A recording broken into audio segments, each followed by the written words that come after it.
Alors, nous allons compléter le cours qui concerne donc les propriétés reliant les opérations quand on les applique à une égalité.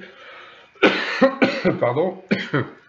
Donc, à la page 48, au paragraphe 2, on va souligner égalité opération et on va retrouver les situations qu'on a trouvées dans l'activité de tout à l'heure, c'est-à-dire que quand on ajoute ou on soustrait un même nombre de membres d'une égalité, on ne change pas. On obtient une nouvelle égalité. On ne change pas l'égalité, on obtient une nouvelle égalité. Ça veut dire que si on a une égalité A égale à B. Merde, pardon. Alors, donc on a une égalité, on avait une égalité A égale à B. Et si on ajoute donc un même nombre C aux deux membres de l'égalité, eh bien on obtient une nouvelle égalité, on a le droit. On a le droit d'ajouter un même nombre. De la même façon, quand on a l'égalité A égale à B, eh bien on va pouvoir soustraire un même nombre aux deux membres de l'égalité et on changera, on aura une nouvelle égalité. Alors surtout, ce qu'on va voir ici, c'est que ça va nous servir beaucoup pour isoler. Vous allez voir par exemple dans les exemples qui sont ici, quand on a x moins 2 égale à 3, alors je vais réécrire comme tout à l'heure, hein, l'égalité x moins 2, surtout perdez pas le vue, égale à 3. Alors, le but ici, c'est d'obtenir que x dans le premier membre.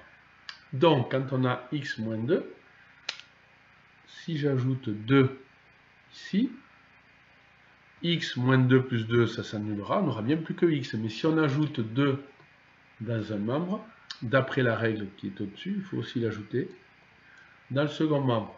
Donc, au final, nous aurons x moins 2 plus 2 fera x, parce que moins 2 plus 2 s'annule. Et 3 plus 2, ça sera 5.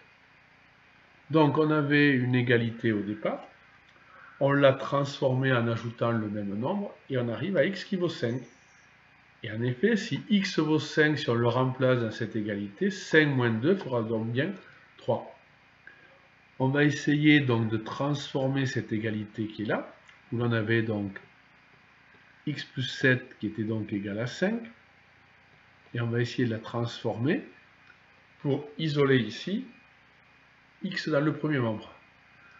Et quand on a x plus 7 ici, pour l'isoler, eh bien, on va soustraire 7, parce que x plus 7 moins 7, 7 moins 7 s'annule. Mais pour avoir une nouvelle égalité, il faut soustraire 7 aux deux membres. Absolument, aux deux membres en même temps. Donc x sera égal à 5 moins 7, c'est-à-dire x vaudra donc moins 2. Et en effet, si on remplace x par moins 2 ici, moins 2 plus 7 fera 5. Donc, comme avec l'addition et la soustraction, eh bien, on ne changera pas l'égalité, on a une nouvelle égalité si on multiplie ou si on divise chaque membre par un même nombre. Donc, même règle, hein, en divisant ou en multipliant chaque membre par un même nombre non nul, on ne change pas. Alors, ce qui va changer, attention, on ne peut pas diviser par 0, donc on va bien préciser qu'on divisera ou qu'on multipliera les deux membres par un même nombre non nul. Alors, donc, on avait A égale à B. Si on multiplie le nombre A par C, pour avoir une nouvelle égalité, il faut aussi multiplier le nombre B par C. Et si on avait l'égalité A égale à B, alors on peut noter A divisé par le nombre C, on peut le noter comme ça, ou bien, on préférera l'écrire comme ça, ou quand on a A égale à B, on va écrire la division sous forme fractionnaire en divisant A par C et B par C pour qu'il y ait une même égalité. Attention, surtout avec C qui n'est pas égal à 0 parce qu'on ne peut pas diviser par 0. Alors on va appliquer donc cette règle, ces règles de calcul dans le cas qui est ici, pour le premier. Alors, ici, quand on aura 2x égale à 6, le but, comme au-dessus, ici, là, c'est d'obtenir x. Donc, quand on aura 2x pour obtenir x, il va falloir voir que ça revient donc à le diviser par 2. On avait 2x égale à 6.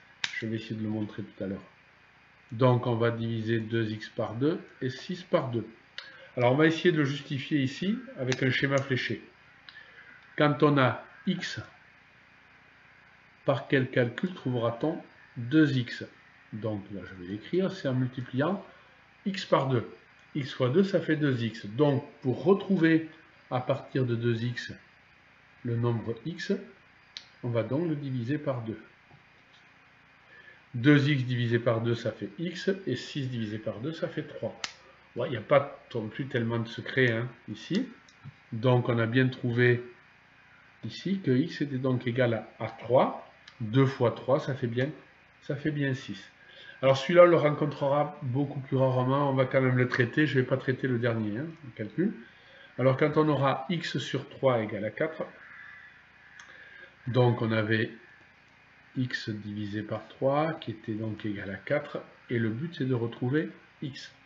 Alors ici, on a x, on le divise par 3. Donc pour trouver x, ça souvent vous ne le trouvez pas bien, on le remultiplie par 3. X divisé par 3 remultiplié par 3 fait bien x.